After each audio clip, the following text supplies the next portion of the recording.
시청자 여러분 안녕하십니까? 헬로티비 뉴스입니다. 재건축이 추진되고 있는 목동 아파트 14개 단지에 밑그림이 그려지고 있는데요. 종상향이 결정되면서 재건축 속도에 탄력이 붙고 있는 목동 1에서 3단지의 정비계획안이 최근 발표되면서 14개 단지의 재건축 밑그림이 모두 완성됐습니다. 오늘은 목동 2단지 정비계획안을 김호 기자가 소개합니다. 양천구가 발표한 정비계획안을 보면 목동 2단지는 15층에서 49층으로 기존보다 34층이 높아집니다. 세대 수도 1640세대에서 3415세대로 1775세대가 늘어납니다. 면적별 공급 계획은 85제곱미터 이하는 기존 400세대에서 2061세대로 1661세대가 늘고 85제곱미터 초과 135제곱미터 이하는 1049세대에서 1122세대로 73세대가 증가합니다. 가장 넓은 135제곱미터 초과 면적은 191세대에서 232세대로 41세대가 늘어납니다. 목동 2단지는 안양천과 용왕산 등 풍부한 수변과 녹지 공간을 갖고 있습니다. 이에 따라 재건축을 통해 주민들에게 자연과 휴식을 제공하는 도심 속 녹지 공간의 역할을 할 예정입니다.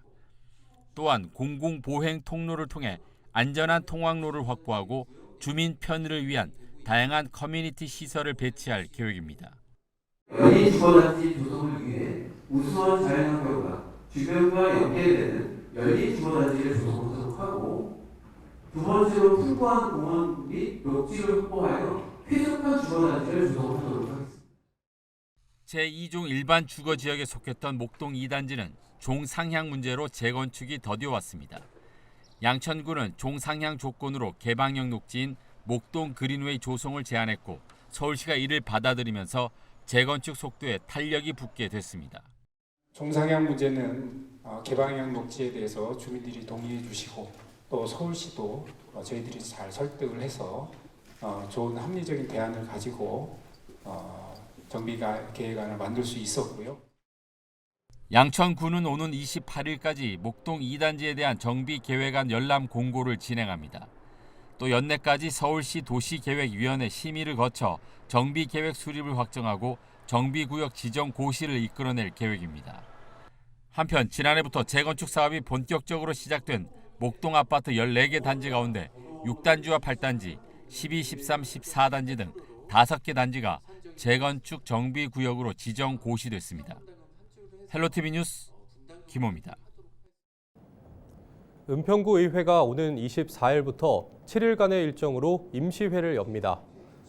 이번 임시회에서는 상임위원회별로 의원 발의 조례안과 16건의 안건을 심사할 계획입니다. 주요 안건은 가사 스트레스 해소 지원 조례안, 결혼 친화 환경 조성에 관한 조례안, 지역사회 통합 돌봄 지원에 관한 조례안 등입니다. 양천구가 내년도 예산 편성에 구민 의견을 반영하기 위해 주민참여예산 제한 사업을 공모합니다. 주민참여예산 규모는 18억 원으로 일반 제한 사업 15억 원, 주민자치회 제한 사업 3억 원 등 2개 분야로 구성됩니다.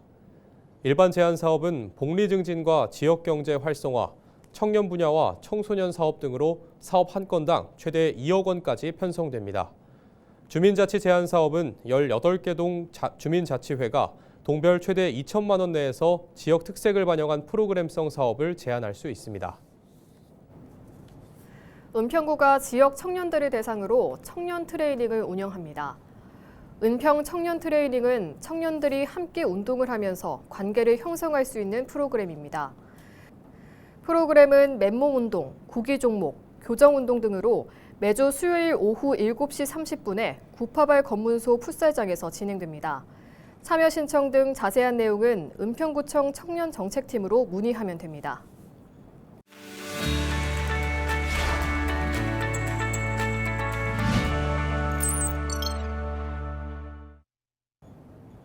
우리 지역 국회의원을 만나 의정 활동과 현안을 들어보는 국회는 지금입니다. 은평구를 더불어민주당 김우영 의원이 만나 대통령 파면에 대한 소회, 지역 현안 해결을 위한 대선 공약 등에 대해 들어봤습니다.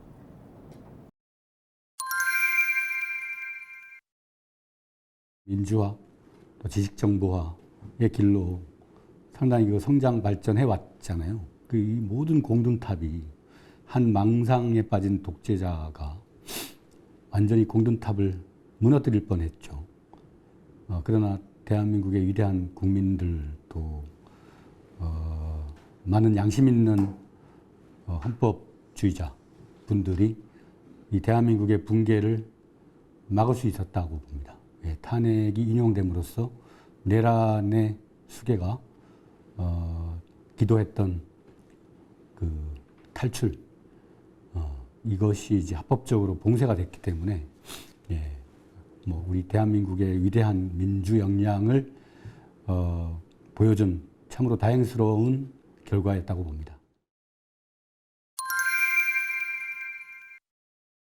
개헌은 헌정 수호의 관점에서, 네, 그러니까 개헌 요건을 강화하고 다시는 이런 일탈이 없도록 5.18 정신을 헌법 전문에 수렴하고 국민들의 민주주의의 주권 부분을 좀 더 강화하는 쪽으로 향후에 개헌 논의는 필요하다고 생각합니다.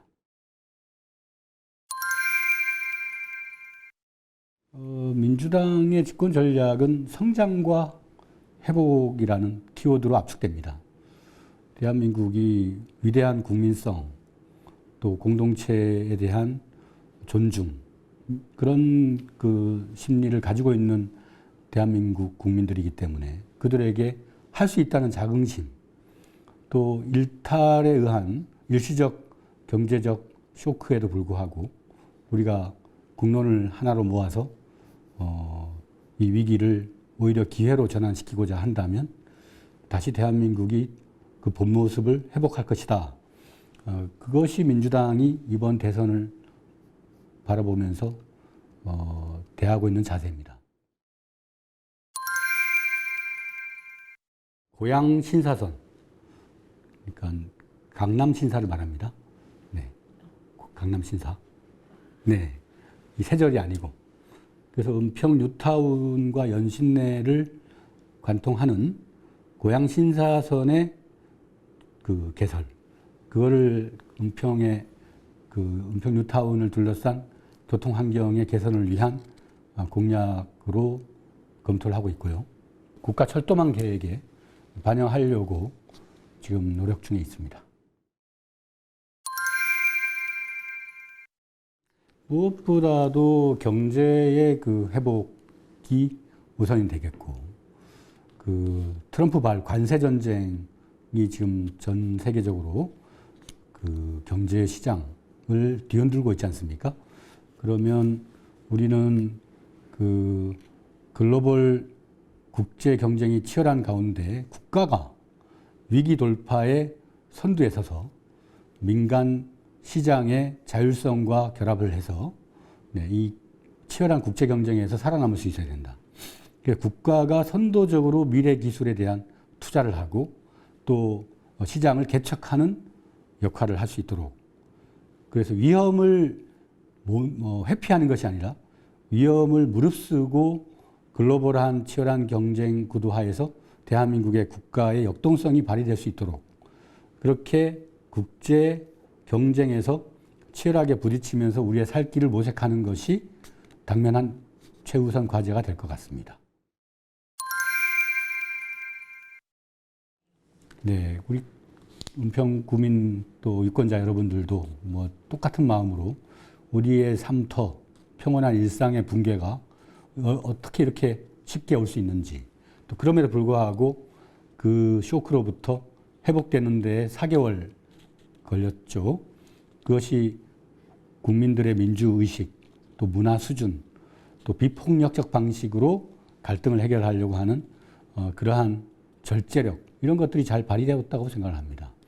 이 와중에 자영업자, 골목상권, 중소기업 상당히 지금 타격을 받고 있는데 정치권이 빨리 리더십을 정상화하고 새 정부가 탄생을 해서 국민의 그 경제, 민생을 챙길 수 있어야 될 것 같습니다. 그때까지 계속 내란 세력이 계속 지금 떠들고 있지 않습니까?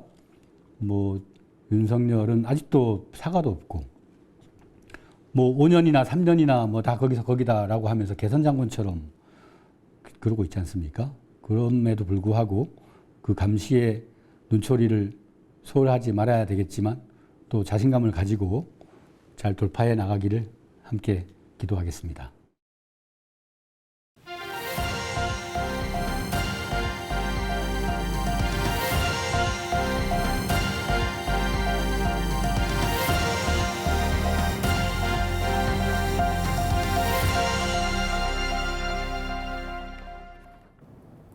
전세 사기 피해가 줄지 않고 있는 가운데 전세 사기 특별법 종료가 5월 말로 다가왔습니다. 특별법 연장을 요구하는 목소리가 커지자 여야 정치권은 특별법 시행 기간을 2년 연장하는 안에 동의한 상황인데요. 법 사각지대 보완을 요구하는 목소리는 멈추지 않고 있습니다. 오늘은 안상미 전세 사기 피해자 전국대책위원장 연결해 직접 들어보겠습니다. 네, 위원장님 안녕하십니까? 우선 전세 사기 특별법 종료가 다가와서 걱정이 많았는데요. 다행히 여야 정치권이 연장에 합의를 했습니다. 어떻게 지켜보셨나요?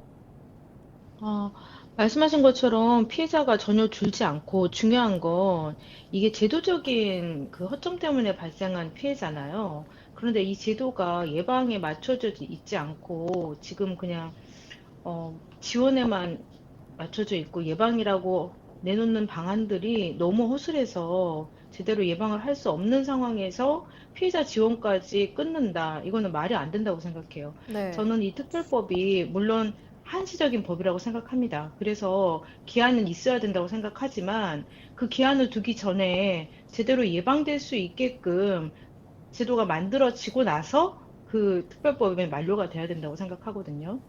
시간이 별로 없습니다. 특히나 대선을 앞두고 있어서 이러한 민생임에도 불구하고 논의될 수 있는 기회조차가 많지 않아요. 이런 상황에서 기한 연장은 당연한 거지만 거기에 제도를 좀 보완을 해서 전세 사기가 더 이상 일어나지 않도록 임차인의 지위를 높이는 그러한 방안들도 같이 첨부가 되어야 된다고 생각합니다. 네, 특별법 연장뿐만 아니라 법의 사각지대에 대해서도 문제를 제기해 주셨는데 사례를 들어 말씀해 주실 수 있으실까요?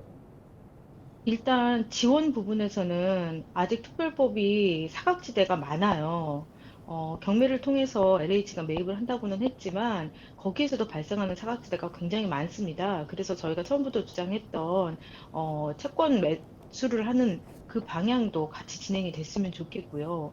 예방이라 함은 지금 정부에서 하는 것들은 좀 더 알려줄게, 좀 더 알아봐, 이렇게만 그치고 있거든요. 그렇지 않고 임차인의 그 돈을 가져갈 수 없는 구조를 만들어야 된다고 생각하거든요. 그래서 예를 들어 단편적인 예를 들자면 은행에서 이제 전세대출을 받잖아요. 그러면 원금은 임대인이 가져가고 이자는 임차인이 납부를 합니다. 그런데 이제 기한이 종료가 되면 임차인이 그 원금까지 같이 납부를 해야 되는 상황이잖아요. 그런 데서 문제가 터지니까 굉장히 피해가 심각해지는 건데 이 원금의 의무를 임대인에게 지울 수 있는 이런 제도적인 보완이 꼭 필요하다고 생각하거든요. 이거는 하나의 예고 그런 식으로 보증금을 어떻게 해서든 돌려받을 수 있는 구조를 만들고 임대인들이 나쁜 임대인들이 이 돈을 횡령하지 못하도록 그런 구조를 만드는 게 우선이라고 생각합니다.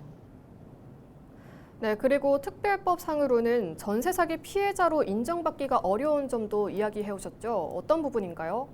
네, 저희가 느끼는 건데요. 저희 처음에는 이제 사건이 확대가 되고 이슈가 되고 하다 보니까 이런 그 사기 연관성이 있는 것들만 있으면 인정이 됐었어요. 근데 지금은 그 사기 피해자를 인정하는 조건이 내부에서 좀 까다로워진 것 같더라고요. 예를 들어서 수사가 뭐 검찰 기소가 돼야 된다든지, 근데 수사조차도 진행이 되지 않는 피해 사례들이 많고, 이렇다 보니까 알게 모르게 그 인정 요건에 부합하지 못해서 지금 아무것도 못 하시는 피해자들이 또 상당히 있거든요. 그런 분들도 포함을 해서 같이 진행이 돼야 되는 부분이라고 생각합니다. 네, 말씀 감사합니다. 뉴스를 마칩니다. 시청해주신 여러분 고맙습니다.